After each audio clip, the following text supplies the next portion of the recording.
Hello friends, मैं नाज़नीन खान आपके अपने यूट्यूब चैनल लो एजुकेशन में आपका तहे दिल से स्वागत करती हूँ। फ्रेंड्स, आज अपन पढ़ने जा रहे हैं किशोर न्याय बालकों का देखरेख संरक्षण अधिनियम 2015, जिसमें 112 सेक्शन है और 10 चैप्टर है। 112 सेक्शन फ्रेंड्स इसमें ज़्यादा है, इसलिए अपन इसको 3-4 पार्ट में कवर करेंगे। आज सिर्फ अपन डेफिनेशन और इसके प्रिंसिपल, चैप्टर 1 डेफिनेशन और चैप्टर 2 प्रिंसिपल, ये देखेंगे इसमें आज अपन। ठीक है फ्रेंड्स, अब अपन इसको पढ़ते हैं। किशोर न्याय बालकों का देखरेख संरक्षण अधिनियम 2015, इसका क्रमांक है 2, इसका एक्ट नंबर है 2। इसको राष्ट्रपति की अनुमति मिली है 31 दिसंबर 2015। इनफोर्स डेट है इसकी 15 जनवरी 2016। फ्रेंड्स, कंफ्यूज मत होइएगा, कभी एग्ज़ाम में ऐसा क्वेश्चन आता है कि 15 जनवरी 2015 को इन्फोर्स हुआ है या 15 जनवरी 2016 को है। तो इसकी इन्फोर्स डेट है 15 जनवरी 2016, याद रखिएगा। अब इसका उद्देश्य क्या है, इसको बनाया क्यों गया है, ये अपन देख लेते हैं। इसका उद्देश्य है कि विधि का उल्लंघन करता हुआ बालक है और उसको ज़रूरत है उस बालक को, विधि का उल्लंघन करते हुए पाया गया बालक और उसके देखरेख तथा संरक्षण के ज़रूरतमंद बालक है, उसके बालकों का सर्वोत्तम हित के लिए, उसके प्रति मित्रतापूर्ण दृष्टिकोण के लिए, देखरेख के लिए, सुरक्षा के लिए, विकास के लिए, उपचार के लिए, समाज में उसको पुनः मिलाने के लिए और उसका पुनर्वास के लिए, उसकी ज़रूरतों को ध्यान रखने के लिए, इससे संबंधित जो भी विधियाँ उसको समेकन और संशोधन करने के लिए ये एक्ट बनाया गया है। ये भारतीय संविधान के अनुच्छेद 15(3), 39(e)(f), 45, 47 इन आर्टिकल को समाहित किया गया है इसमें। ठीक है फ्रेंड्स, अब अपन पढ़ते हैं चैप्टर 1 सेक्शन 1, जिसमें कहा गया है इसका संक्षिप्त नाम, विस्तार और प्रारंभ। इसका संक्षिप्त नाम क्या है, सब क्लोज 1 में है किशोर न्याय बालकों का देखरेख संरक्षण अधिनियम 2015। सब क्लोज 2 में है इसका विस्तार संपूर्ण भारत में है। सब क्लोज 3 में बताया गया है कि केंद्रीय सरकार अधिसूचना द्वारा इसको लागू करेगी और केंद्रीय सरकार ने 15 जनवरी 2016 को इसको लागू कर दिया है। सब क्लोज 4 बोलता है कि जो विधि का उल्लंघन करने वाला बालक है, जिसकी डेफिनेशन अपन पढ़ेंगे 213 में, कि विधि का उल्लंघन करने वाला बालक है, उसकी गिरफ्तारी, उसका निरोध, अभियोजन, शास्ति या कारावास, पुनर्वास और समाज में उसको पुनः मिलाना। जो 13 में दिया गया है, विधि का उल्लंघन करने वाला बालक, उसकी विधि का उल्लंघन करता है वो बालक, तो उसकी गिरफ्तारी कैसे होगी, उसको निरोध किस प्रक्रिया के अधीन रखा जाएगा, उस पर कार्यवाही, उस पर अभियोजन कैसे चलाया जाएगा, उस पर क्या शास्ति होगी, उस पर क्या कारावास अधिरोपित किया जाएगा, उसका पुनर्वास कैसा होगा, उसके समाज में कैसे डबल से उसको समाज में कैसे मिलाया जाएगा। इसका 12 है कि देखरेख और संरक्षण के ज़रूरतमंद बालक, मतलब इसकी डेफिनेशन दी गई है 214 में, अपन पढ़ेंगे 214 अभी। तो उसमें बताया गया है कि देखरेख और संरक्षण का ज़रूरतमंद बालक, उसके पुनर्वास के लिए, दत्तक ग्रहण के लिए, उसको समाज में पुनः मिलाने के लिए, इस संबंध में ये एक्ट बनाया गया है। डेफिनेशन सेक्शन 2 में दी गई है और 2(1) में, जिसमें 61 डेफिनेशन है। फ्रेंड्स, इसको डेफिनेशन को 61, इसमें 61 डेफिनेशन भी ज़्यादा है, इसलिए आप थोड़ा सा टाइम निकाल के इसको याद कर लीजिएगा। फिर इसके बाद की जो प्रोसीजर है, जो चैप्टर 3 से स्टार्ट हो रहा है, वो इजी है, इसलिए पहले आप डेफिनेशन को थोड़ा सा टाइम निकाल के अच्छे से याद कर लीजिएगा, अच्छे से समझ लीजिएगा, तो आपको ये एक्ट ईजीली समझ में आ जाएगा। अब अपन देखते हैं 2(1) में है परित्यक्त बालक। परित्यक्त बालक क्या होगा कि जिसके बायोलॉजिकल पेरेंट्स हैं, उसने जो अडॉप्टिव पेरेंट्स है, जो जैविक पेरेंट्स है, दत्तक माता पिता है और उसके गार्जियन हैं, उसने क्या कर दिया उसको कि उसको परित्यक्त कर दिया है और समिति ने इसे जांच के पश्चात उसको परित्यक्त घोषित कर दिया है।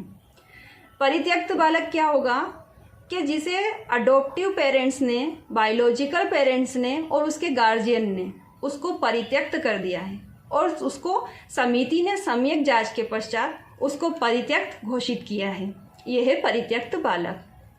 2(2) में दिया गया है दत्तक ग्रहण।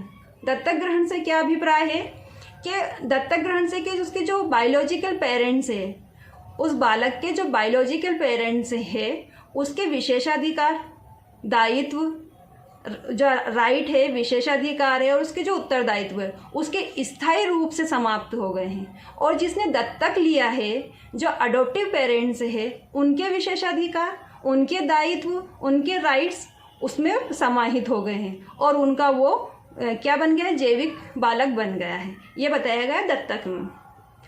अब दत्तक ग्रहण विनियम 3 में बताया गया है, जिसमें है प्राधिकरण द्वारा विरचित और केंद्रीय सरकार द्वारा दत्तक ग्रहण के संबंध में अधिसूचित विनियम अभिप्रेरित है। इतना ही बताया गया है। अब 4 देखते हैं, प्रशासक को 2021 में अमेंडमेंट करके इसको रिपील्ड कर दिया है, तो इसको अब अपने को पढ़ना नहीं है।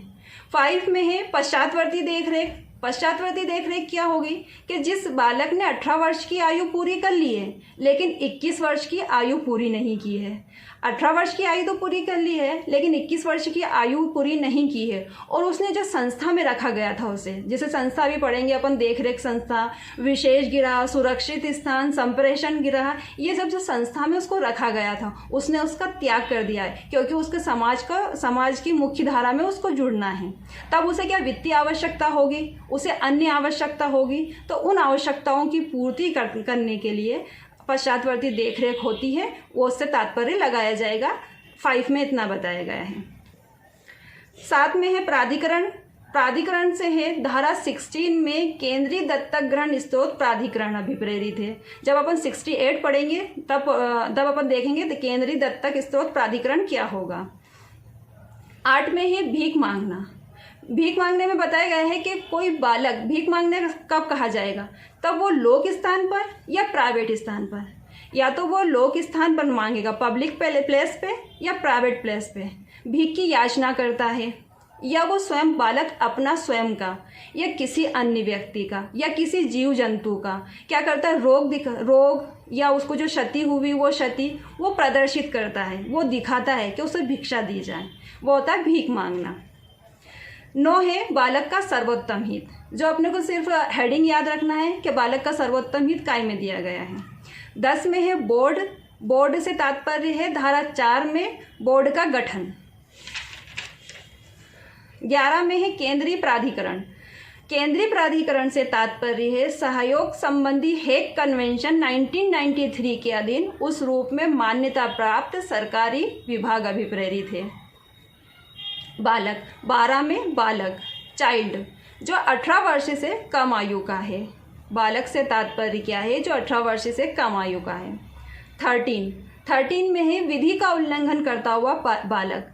13 में बताया गया है कि विधि का उल्लंघन करता हुआ बालक कौन होगा, तो जिसने जब अपराध किया था, जिस बालक ने जब अपराध किया था तब उसने 18 वर्ष की आयु पूरी नहीं की थी, तो वो विधि का उल्लंघन करने वाला बालक होगा। 14 में है देखरेख और संरक्षण का ज़रूरतमंद बालक। जैसे फ्रेंड्स पता ही चल रहा है अपने को कि उसको किसी चीज़ की ज़रूरत है, देखरेख की, उसके संरक्षण की और उसकी ज़रूरत की, उसको ज़रूरत है उस बालक को। तो 14 में वैसे ऐसा कोई उसका अंदर का इसका कंटेंट से कोई क्वेश्चन नहीं बनता है, लेकिन फिर भी एक बार आप पढ़ लीजिएगा। तो अपन एक बार पढ़ लेते हैं, इजी है, टफ नहीं है ज़्यादा। 14 में दिया गया देखरेख और संरक्षण का ज़रूरतमंद बालक कौन होगा, तो जिसका घर नहीं है, निश्चित निवास स्थान नहीं है, जिसका जीवन निर्वाह का कोई दृश्यमान साधन नहीं है, जो भीख मांगते हुए पाया गया है, और वो जो बालक है किसी व्यक्ति के साथ रह रहा है, वो जिस व्यक्ति के साथ रह रहा है वो उस व्यक्ति को क्षति पहुंचाता है, मतलब बालक को क्षति पहुंचाता है, उसका शोषण करता है या दुर्व्यवहार करता है, क्षति पहुंचाता है, शोषण करता है या दुर्व्यवहार करता है। उसके बाद उसको ऐसे क्षति पहुंचाने की और शोषण करने की या दुर्व्यवहार करने की धमकी देता है। कोई बालक शारीरिक रूप से या मानसिक रूप से बीमार है, अशक्त है और बोर्ड ने उसको ऐसा असमर्थ घोषित कर दिया है, उसका पालन पोषण करने वाला कोई गार्जियन नहीं है, उसके माता पिता नहीं है, उसके पेरेंट्स नहीं हैं, जो गुमशुदा है या भागा हुआ है और जिसके माता पिता सम्यक जांच के पश्चात मिल भी नहीं रहे हैं, उसका लैंगिक दुर्व्यवहार हो रहा है, उसका शोषण हो रहा है, वह असुरक्षित पाया गया है, उसके बाद वो प्राकृतिक आपदा से पीड़ित है, ऐसा बालक जिसे भूकंप आ गया है, वहाँ उस भूकंप आ गया है, वह उसके पेरेंट्स से बिछड़ गया है, उसके घर से अलग हो गया है, तो उसे भी देख रेख संरक्षण का ज़रूरतमंद बालक बोलेंगे। और जिसकी उम्र शादी की नहीं हुई है, विवाह की उसकी उम्र नहीं है, और उसके जो गार्जियन है, उसके पेरेंट्स है, उसकी शादी करवाने वाले हो, तो वो भी देख रेख संरक्षण का ज़रूरतमंद बालक होगा। ठीक है, आगे बढ़ते हैं अपन बाल हितैषी 15 में। 16 में है बालक का दत्तक रूप से विधिक रूप बालक का दत्तक देने के लिए विधिक रूप से स्वतंत्र घोषित करना, ये बताया गया 16 में। तो जो धारा 38 के अंतर्गत समिति बालक को दत्तक ग्रहण करने के लिए विधिक रूप से स्वतंत्र घोषित करेगी। फ्रेंड्स, इसमें ध्यान रखिएगा 3 डेफिनेशन ऐसी है जो समिति घोषित कर रही है। जैसे 2(1) परित्यक्त बालक भी समिति सम्यक जांच के पश्चात उसको परित्यक्त घोषित करेगी। 16 में बालक का दत्तक ग्रहण के लिए विधिक रूप से स्वतंत्र घोषित करना, तो ये भी समिति उसको दत्तक देने के लिए विधिक रूप से स्वतंत्र घोषित करेगी। एक अपन पढ़ेंगे 60 में है सरेंडर यानी अभ्यर्पित बालक, कि जिसके माता पिता या गार्जियन समिति को उसको अभ्यर्पित कर देते हैं और उसको जांच के पश्चात समिति अभ्यर्पित बालक घोषित करती है। तो फ्रेंड्स, याद रखिएगा इन 3 डेफिनेशन में, आपके याद करने के पर्पज़ से ये 3 डेफिनेशन में समिति दी गई है, फिर आगे बोर्ड या समिति दोनों ही हैं, बस इन 3 सेक्शन में समिति दी है। 17 में है बाल कल्याण अधिकारी। बाल कल्याण अधिकारी को कौन होगा? जो समिति या बोर्ड द्वारा जो उत्तरदायित्व सौंपे गए हैं उसके पालन करने के लिए बालक देखरेख संस्था का कोई भी अधिकारी, समिति या बोर्ड द्वारा जो निर्देश या उत्तरदायित्व दिए गए हैं उसका पालन करने के लिए बालक देखरेख संस्था से जुड़ा कोई भी अधिकारी। 18 है बाल कल्याण पुलिस अधिकारी। तो बाल कल्याण पुलिस अधिकारी कौन होगा? तो 107 के सब क्लॉज 1 में जो पदाभित अधिकारी है वो बाल कल्याण पुलिस अधिकारी होगा। 19 में बाल गृह क्या होगा? कि राज्य सरकार द्वारा ऐसे जिले के समूह के लिए बाल गृह स्थापित करेगी और उसे रजिस्ट्रीकृत किया जाएगा और धारा 15 के अंतर्गत वो बाल गृह होगा, ये बताया गया है अपना 19 में। 20 में है बालक न्यायालय में कौन कौन से न्यायालय आएंगे? तो जो बालक अधिकार संरक्षण आयोग अधिनियम 2005 में कोई भी न्यायालय, पॉक्सो एक्ट 2012 में विशेष न्यायालय, और जहाँ पे दोनों न्यायालय स्थापित नहीं किए गए हैं तो उस अधिकारिता रखने वाला सेशन न्यायालय आएगा, ये बताया गया है अपना 20 में बालक न्यायालय। 21 हेडिंग करना है अपने को कि बालक देखरेख संस्था। वैसे अगर आपको याद भी रखना है तो बालक देखरेख संस्था क्या होगी, तो जो सारी संस्था अपन पढ़ेंगे, बाल गृह, खुला आश्रय, संप्रेषण गृह, विशेष गृह, सुरक्षित स्थान, जितनी भी संस्था हैं वो बालक देखरेख संस्था के अंतर्गत आएगी। 22 में समिति से तात्पर्य 27 के अधीन गठित कोई भी बाल गृह समिति। 23 में दिया गया है न्यायालय के अंतर्गत आएगा कोई भी सिविल न्यायालय जिसे दत्तक ग्रहण की और गार्जियनशिप की अधिकारिता होगी। कोई भी सिविल न्यायालय जिसे दत्तक ग्रहण और गार्जियन के मामलों से संबंधित अधिकारिता होगी, उसके अंतर्गत कौन से आएगा? जिला न्यायालय, कुटुंब न्यायालय और नगर सिविल न्यायालय। 24 में है शारीरिक दंड से तात्पर्य है कि किसी भी बालक को, उस बालक ने अपराध किया है तो उसको प्रतिशोध की भावना से उसको शारीरिक पीड़ा पहुंचाना या उसको सुधारने के रूप में या अनुशासन के रूप में उसको पीड़ा पहुंचाना, वो होगा शारीरिक दंड। 25 वेरी इंपॉर्टेंट सब क्लोज है, डेफिनेशन है बाल बद्ध सेवाएं, चाइल्ड लाइन हेल्पलाइन। तो फ्रेंड, ये चाइल्ड लाइन हेल्पलाइन आप सभी को पता होगा कि इसका नंबर है 1098 और इसमें 24 आवर के लिए जो संकट में पाए जाते हैं बालक, उसके लिए अपन कॉल करके 24 आवर उसके लिए अपन सहायता ले सकते हैं। तो बहुत इंपॉर्टेंट है ये 25, याद रखिएगा। चाइल्ड लाइन सर्विस जो 24 आवर है और इसका नंबर है 1098। 26 है जिला बालक संरक्षक यूनिट। 26 में जिला बालक संरक्षक यूनिट जो धारा 106 के अंतर्गत राज्य सरकार द्वारा स्थापित की गई है। 27 में उचित सुविधा तंत्र। उचित सुविधा तंत्र भी क्या होगा कि जिसे राज्य सरकार स्थापित करेगी, स्टेट गवर्नमेंट जिसे स्थापित करेगी। लेकिन फ्रेंड्स इसे ध्यान रखिएगा कि इसमें आएगा कि सिर्फ इसको उस टाइम पे अस्थायी रूप से, जब कार्यवाही चल रही है तब उस कार्यवाही के दौरान अस्थायी रूप से जिम्मेदारी लेने के लिए तैयार है। उचित सुविधा तंत्र क्या होगा कि जो किसी बालक की अस्थायी रूप से जिम्मेदारी लेने के लिए तैयार है, वो होगा उचित सुविधा तंत्र। 28 में योग्य व्यक्ति। योग्य व्यक्ति क्या है, जो अपन धारा 52 में पढ़ेंगे।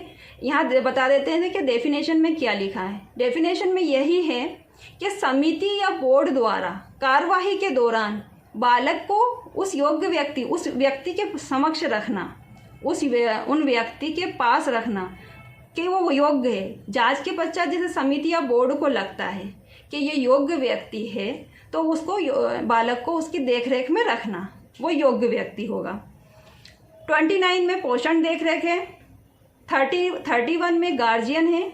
गार्जियन क्या होगा, ये भी इम्पोर्टेंट है कि गार्जियन क्या होगा। तो गार्जियन समिति या बोर्ड द्वारा कार्यवाही के दौरान गार्जियन के रूप में मान्यता देता है उसे। किसी भी व्यक्ति को जो योग्य लगता है उसको सम्यक जांच के पश्चात कार्यवाही के दौरान समिति या बोर्ड गार्जियन घोषित करती है या मान्यता देती है, वो होगा गार्जियन। 33 में जघन्य अपराध। जघन्य अपराध से तात्पर्य है कि जो 7 वर्ष या उससे अधिक के कारावास से दंडनीय है। जो भारतीय दंड संहिता में या किसी अन्य विधि में 7 वर्ष या इससे अधिक के कारावास से दंडनीय अपराध है, वो जघन्य अपराध होगा। इसके साथ अपन फ्रेंड्स पढ़ लेते हैं 45, 54। 45 में है छोटा अपराध। छोटा अपराध क्या होगा, जो आईपीसी में या किसी अन्य विधि में दंड का कितना प्रावधान है, 3 वर्ष से कम। आईपीसी में या किसी अन्य विधि में 3 वर्ष से कम के कारावास का दंड का प्रावधान है, वो छोटा ऑफेंस होगा, पीटी ऑफेंस। 45 में छोटा ऑफेंस है। उसके बाद इसका उल्टा कर दो, 54 में घोर अपराध। 54 में घोर अपराध। तो घोर अपराध से क्या तात्पर्य है कि जो भारतीय दंड संहिता या अन्य विधि में 3 वर्ष से अधिक और 7 वर्ष से कम के कारावास से दंडनीय अपराध है। तो फ्रेंड्स ध्यान रखिएगा, ये 3 सेक्शन आप एक साथ ही लिख लीजिए, एक साथ लिख लीजिए तो याद रह जाएगी। 33 जघन्य अपराध, जो 7 वर्ष या से अधिक के कारावास से दंडनीय हो। छोटा अपराध 45 में, जो 3 वर्ष से कम के कारावास से दंडनीय हो। और 45 का उल्टा है 54, जो 3 वर्ष से अधिक और 7 वर्ष तक के कारावास से दंडनीय है। तो आपकी तीनों डेफिनेशन यहाँ पे पूरी हो जाएगी और आपको कन्फ्यूज़न भी नहीं होगा। अब आगे देखते हैं अपन 34 है अंतर्देशीय दत्तक ग्रहण। अंतर्देशीय दत्तक ग्रहण क्या होगा, जो अनिवासी भारतीय अपन आगे पढ़ेंगे इसी डेफिनेशन क्लोज में कि अनिवासी भारतीय कौन होगा। भारतीय मूल का कोई व्यक्ति या विदेशी द्वारा अगर कोई दत्तक लेता है तो उसे क्या बोलेंगे अपन, अंतर्देशीय दत्तक ग्रहण। अनिवासी भारतीय मूल का कोई व्यक्ति या विदेशी व्यक्ति, ये 3 है इसमें। अब पढ़ते 35 में है किशोर जिसने 18 वर्ष की आयु पूरी नहीं की है। अपनों ने 12 पढ़ा था, चाइल्ड बालक, उसमें भी बताया गया था कि जिसने 18 वर्ष की आयु पूरी नहीं की है। 35 जूनाइल, इसमें भी बताया गया है कि जिसने 18 वर्ष की आयु पूरी नहीं गई। तो 12 में जो चाइल्ड है और 35 में जो जूनाइल है, दोनों का तात्पर्य वही है कि जिसने 18 वर्ष की आयु पूरी नहीं की है। ये एक्ट उसी पे आधारित है, उसी से अभिप्रेरित है कि 18 वर्ष से जिस बालक ने 18 वर्ष से कम आयु का है, वो चाइल्ड भी वही होगा और जूनाइल भी वही होगा। 36 में स्वापक औषधि और मना प्रभावी पदार्थ से क्या तात्पर्य लगाया जाएगा। जो स्वापक औषधि मना प्रभावी पदार्थ अधिनियम 1985 में बताया गया है, उसी से इसका तात्पर्य लगाया जाएगा। 37 में है निराक्षेप प्रमाण पत्र। निराक्षेप प्रमाण पत्र क्या होगा कि नो ऑब्जेक्शन सर्टिफिकेट। तो केंद्रीय दत्तक ग्रहण स्रोत प्राधिकरण द्वारा प्राप्त किया गया प्रमाण पत्र, केंद्रीय दत्तक ग्रहण स्रोत प्राधिकरण द्वारा प्राप्त किया गया, उसके द्वारा जारी किया गया प्रमाण पत्र है। अब ये कब जारी करेगा, ये अपन 60 में पढ़ेंगे। तो 60 में अभी मैं बता देती हूँ थोड़ा सा ऐसे शॉर्ट में कि 60 में ये बताया गया है कि यदि कोई रिलेटिव है, फॉरेन में रह रहे हैं और जो भारत में रिलेटिव से लेना चाहते हैं, बालक को दत्तक लेना चाहते हैं, जो फॉरेन में रिलेटिव है, नातेदार है और वो भारतीय नातेदार से दत्तक लेना चाहते हैं, तो वो किसको आवेदन करेंगे निराक्षेप प्रमाण पत्र प्राप्त करने के लिए? प्राधिकरण को। और प्राधिकरण अपनों ने पढ़ा है साथ में कि प्राधिकरण क्या होगा? केंद्रीय दत्तक ग्रहण स्त्रोत प्राधिकरण से तात्पर्य लगाया जाएगा। ऐसा थोड़ा सा कनेक्ट करके फ्रेंड्स पढ़ लीजिएगा, याद हो जाएगा। 38 है अनिवासी भारतीय। अनिवासी भारतीय कौन होगा? कि जिसके पास भारतीय पासपोर्ट है और 1 वर्ष से अधिक वो भारत में निवास नहीं कर रहा है, विदेश में निवास कर रहा है, वो भारतीय अनिवासी होगा। 40 में है संप्रेषण गृह। संप्रेषण गृह से क्या तात्पर्य है? संप्रेषण गृह से धारा 47 के अंतर्गत उसे रजिस्ट्रीकृत कर लिया गया है और राज्य सरकार द्वारा ऐसे जिले या जिले के समूह के लिए, प्रत्येक जिले या जिले के समूह के लिए स्थापित किया गया है, वो है संप्रेषण गृह। 41 में खुला आश्रय, इसकी प्रोसीजर 43 सेक्शन में दी गई है। 42 में अनाथ। अनाथ से क्या तात्पर्य लगाया जाएगा? कि कोई बालक जिसके जैविक या दत्तक माता पिता या विधिक संरक्षक नहीं हैं, जिसके बायोलॉजिकल पेरेंट्स या अडॉप्टिव पेरेंट्स या गार्जियन नहीं हैं, लेकिन ऐसे लीगल गार्जियन है तो सही, लेकिन उस गार्जियन हैं लेकिन उसको देखरेख के लिए इच्छुक नहीं है या उसको देखरेख करने के लिए उसके समर्थ नहीं है, तो वो बालक अनाथ कहलाएगा। 43 में विदेशी भारतीय नागरिक। तो विदेशी भारतीय नागरिक से क्या तात्पर्य होगा? जो नागरिकता अधिनियम 1955 के अंतर्गत उस रूप में रजिस्ट्रीकृत कर लिया है, वो व्यक्ति विदेशी भारतीय नागरिक होगा। 45 में छोटा अपराध है, जो अपन 33 के साथ पढ़ ही चुके हैं। एक बार और अपन पढ़ लेते हैं कि जो भारतीय दंड संहिता या किसी अन्य विधि में जिसका 3 वर्ष से कम का कारावास से दंडनीय अपराध है, वो छोटा पीटी ऑफेंस कहलाएगा। 46 में सुरक्षित स्थान। 46 में सुरक्षित स्थान, ये सुरक्षित स्थान भी क्या होगा? कि राज्य सरकार इसको मान्यता देगी, इसको स्थापित करेगी और इसको रजिस्टर्ड करवा लिया जाएगा 46 में। और इसमें सुरक्षित स्थान के अंतर्गत पुलिस हवालात या जेल नहीं आएगी, पुलिस हवालात और जेल नहीं आएगी। और इसकी प्रोसीजर बताई गई है धारा 49। धारा 49 में ये बताया गया कि सुरक्षित स्थान क्या होगा? कि जिसने 18 वर्ष की आयु पूरी कर ली है, सुरक्षित स्थान में उसी बालक को रखा जाएगा जिसने 18 वर्ष की आयु पूरी कर ली है।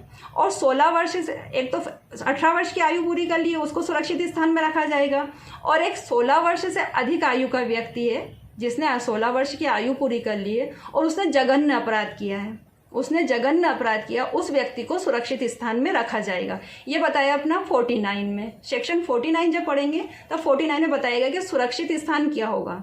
तो सुरक्षित स्थान में 18 वर्ष से अधिक का जो बालक है उसको रखा जाएगा, या 16 वर्ष से अधिक का बालक है और उसने जघन्य अपराध किया है, वो रखा जाएगा सुरक्षित स्थान में। 48 में परिवीक्षा अधिकारी। परिवीक्षा अधिकारी से तात्पर्य क्या है? कि जो राज्य सरकार द्वारा अपराधी परिवीक्षा अधिनियम 1958 के अंतर्गत इस रूप में नियुक्त किया गया है, परिवीक्षा अधिकारी के रूप में नियुक्त किया गया है, या राज्य सरकार द्वारा जिला बालक संरक्षक यूनिट के अधीन नियुक्त किया गया विधि सह परिवीक्षा अधिकारी।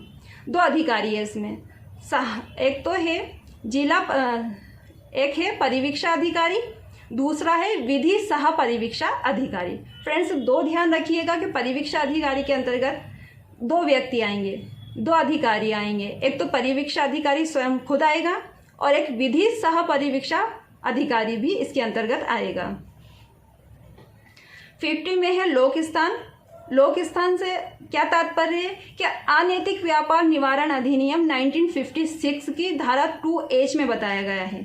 तो 2H में बताया गया है, वहाँ पे अनैतिक व्यापार निवारण अधिनियम 1956 के 2H में बताया गया है कि ऐसा स्थान जहाँ लोगों का आना जाना हो, लोगों की पहुँच हो और उसमें लोगों की पहुँच भी उसमें हो और इसके अंतर्गत लोक प्रवाहन भी है, इतना बताया गया है 2H में। जब अपन अनैतिक व्यापार अधिनियम पढ़ेंगे तब अपन अच्छे से उसको पढ़ लेंगे तो आपको अच्छे से याद हो जाएगी।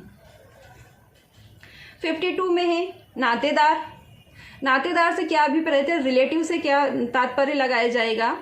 इसमें सिर्फ दत्तक ग्रहण के संबंध में बताया गया है। जो अपन जो चैप्टर पढ़ेंगे 8 दत्तक ग्रहण का, उसमें इस नातेदार उसी से संबंधित है बस, तो उसी से तात्पर्य लगाया जाएगा दत्तक ग्रहण के संबंध में। तो रिलेटिव के अंतर्गत कौन कौन आएगा, चाचा चाची, मामा मामी, दादा दादी, नाना नानी, बस इतने ही लोग नातेदार के अंतर्गत आएंगे। 53 में है राज्य अभिकरण। राज्य अभिकरण में राज्य सरकार द्वारा 67 के अंतर्गत स्थापित राज्य अभिकरण है 53। 54 अपन पढ़ चुके हैं घोर अपराध। घोर अपराध से क्या तात्पर्य, जिसे 3 वर्ष से अधिक और 7 वर्ष से कम के कारावास से दंडनीय अपराध है, वो घोर अपराध है। 55 में है विशेष किशोर पुलिस यूनिट, जो 107 में बताया गया, धारा 107 में बताया गया है कि विशेष किशोर पुलिस यूनिट क्या होगी। 56 में विशेष गिरा है। 56 में विशेष गिरा है जो धारा 48 में बताया गया है कि राज्य सरकार विशेष गिरा के रूप में उसको स्थापित करेगी। प्रवक्ता स्पॉन्सरशिप 58 इम्पोर्टेंट है फ्रेंड्स, ये भी, इसको भी अच्छे से याद कीजिएगा। प्रवक्ता क्या होता है कि जिसको जो कुटुंब है वो बालक के चिकित्सकीय शैक्षणिक विकास के लिए और वित्तीय और अनुपूरक सहायता जिसको दी जाती है, जिसको देने का जिस बालक के कुटुंब को बालक की चिकित्सा सुविधा के लिए, शैक्षणिक विकास के लिए और वित्तीय अन्य अनुपूरक सहायता देने के लिए जो उपबंध किया जाता है वो होगा अपना प्रवक्ता। 60 में अभ्यर्पित बालक अपन पढ़ ही चुके थे। 2(1) में परित्यक्त बालक। 216 जिसमें दत्तक ग्रहण के लिए विधिक रूप से स्वतंत्र घोषित करना समिति घोषित कर रही थी। अब ये 260 अभ्यर्पित बालक कि जिसके माता पिता, जिसके गार्जियन ने शारीरिक, भावनात्मक और सामाजिक कारणों से किन किन कारणों से, शारीरिक, भावनात्मक और सामाजिक कारण, आर्थिक कारण नहीं है। आपको याद रखना है, इसमें आर्थिक का ऑप्शन आया तो आपको नहीं लगाना और बिल्कुल कंफ्यूज नहीं होना है। शारीरिक है, भावनात्मक है और सामाजिक है, इन कारणों से जो उसके नियंत्रण से परे हो उसने क्या कर दिया है, समिति को अभ्यर्पित कर दिया है और समिति ने जांच के पश्चात उस बालक को अभ्यर्पित बालक घोषित कर दिया है। इतना ही बताया गया है 60 में। 61 है कि जहां इस अधिनियम में उन शब्द का यूज़ किया गया है, जिन शब्दों का यूज़ किया गया है लेकिन डिफाइन नहीं किए हैं, तो जिस अधिनियम में उसको परिभाषित किए गए हैं उसका तात्पर्य वही लगाया जाएगा। ठीक है फ्रेंड्स, थोड़ा सा ध्यान रखिएगा, इसको याद करिएगा। 61 डेफिनेशन है, थोड़ी ज़्यादा है, और कनेक्ट करके पढ़िएगा कि डेफिनेशन और सेक्शन जिसमें जैसे अपन देखते हैं कि इसमें अपनों ने यही देखा है प्रवक्ता, तो इसमें 58 में डेफिनेशन दी गई है और 45 में इसकी सेक्शन दी गई है। तो थोड़ा सा करेक्ट करिएगा, थोड़ा समझ के पढ़िएगा तो ये आपको इजी एक्ट लगेगा। आगे थोड़ा टाइम ज़रूर लगेगा लेकिन आपको करना पड़ेगा वो। ठीक है, अब अपन देखते हैं अध्याय 2। अध्याय 2 भी ज़्यादा इम्पोर्टेंट नहीं है, ज़्यादा कोई क्वेश्चन ऐसे बनते नहीं हैं, लेकिन फिर भी अपन एक बार पढ़ लेते हैं इनको। इसमें से हल्के फुल्के से क्वेश्चन बनते हैं। जैसे अध्याय 2 में प्रिंसिपल जो हैं, सिद्धांत कौन से में चैप्टर में दिए गए हैं, तो अध्याय 2 में दिए गए हैं। कितने दिए गए हैं, तो 16 दिए गए हैं। और कौन ध्यान रखेगा, अधिनियम को क्रियान्वयन करने के लिए अधिनियम क्रियान्वित हो रहा है तो जब कौन कौन ध्यान रखेगा इसका, तो केंद्रीय सरकार, राज्य सरकार, बोर्ड या समिति। इतना ही क्वेश्चन बनेंगे, इससे ज़्यादा क्वेश्चन नहीं बनेंगे। थोड़ा सा इसको याद रखने के लिए थोड़ा सा ऐसा याद कर लीजिए कि जैसे 61 डेफिनेशन है तो इसका उल्टा कर दीजिए 16। तो 16 कितने हैं, अपने प्रिंसिपल है। एक बार रीड कर लेते हैं इसका डीपली, इसके कंटेंट से ऐसा कोई क्वेश्चन नहीं आएगा, फिर भी अपन एक बार देख लेते हैं कि केंद्रीय सरकार, राज्य सरकार, बोर्ड और समिति इस अधिनियम के उपबंध को क्रियान्वित करने के लिए जो ये सिद्धांत दिए गए हैं इनको ध्यान में रखेगी। फर्स्ट है निर्दोषिता की उपधारणा का सिद्धांत। 18 वर्ष से कम के बालक के संबंध में ये उपधारणा की जाएगी कि उसकी कोई उसकी आपराधिक आशय नहीं था और उसने जो भी कृत्य किया है वो सद्भावपूर्वक किया है। 2 में है गरिमा और योग्यता का सिद्धांत। तो सभी मनुष्य को अपनी डिग्निटी मेंटेन करने का अधिकार है। 3 में है भाग लेने का सिद्धांत। तो जो बालक के हित को प्रभावित कर रहे हैं वो विनिश्चय या आदेशिका में उसको भाग लेने का अधिकार है। सर्वोत्तम हित क्या होगा? जो 4 में बताया गया है कि बालक के संबंध में विनिश्चय मुख्य धारा इस प्रारंभिक विचारण पर आधारित होंगे कि बालक का सर्वोत्तम हित है, कि जो विनिश्चय किए जाएंगे इस अधिनियम में केंद्रीय सरकार द्वारा, राज्य सरकार द्वारा या बोर्ड द्वारा या समिति द्वारा जो भी विनिश्चय किए जाएंगे तो वो ध्यान रखा जाएगा इसमें कि बालक का सर्वोत्तम हित है या नहीं है उसमें, तो बालक के सर्वोत्तम हित को ध्यान रखा जाएगा। 5 में है कुटुंबिक जिम्मेदारी का सिद्धांत। ये क्या बोलता है कि जैविक कुटुंब के या दत्तक के या उसके माता पिता की प्राथमिक जिम्मेदारी होगी उसको संभालने की, उसका लालन पोषण करने की। प्राथमिक जिम्मेदारी किसकी होगी? उसके जैविक कुटुंब की, उसके दत्तक के और उसके माता पिता की। ये 5 में बताया गया कौटुंबिक जिम्मेदारी का सिद्धांत। 6 में बताया गया है सुरक्षा का सिद्धांत। क्या ये केंद्र सरकार, राज्य सरकार, बोर्ड या समिति ये सुरक्षित करेगा जब ये उपबंध का अधीन कार्य कर रहे हैं, इस अधिनियम के अधीन क्रियान्वित कर रहे हैं, कोई भी अप्लाई कर रहे हैं, कोई भी उपबंध क्रियान्वित कर रहे हैं, तो वो ध्यान रखेगा कि इसमें बालक की सुरक्षा है या नहीं है। 7 में है सकारात्मक उपाय। 8 में है गैर कलंकी शब्दों का सिद्धांत, मतलब बालक के प्रति ऐसे कोई कलंकी वर्ड यूज नहीं किए जाएंगे। कार्यवाही के दौरान बालक के विरुद्ध ऐसे कोई कलंकी जो उसको अभित्रस्त करने वाले हो, अपमानित करने वाले हो, ऐसे वर्ड उन पे इस्तेमाल नहीं किए जाएंगे। 9 में है अधिकारों का त्यजन ना किए जाना का सिद्धांत, कि बालक अगर अधिकार त्यागना भी चाहे तो उनको उसकी अनुमति नहीं दी जाएगी। 11 में एकांतता और गोपनीयता का सिद्धांत, कि प्रत्येक बालक को अपनी प्राइवेसी का राइट है ही। 12 में है संस्थागत बनाने का सिद्धांत, कि सम्यक जांच के पश्चात उसको उचित संस्था में रखना।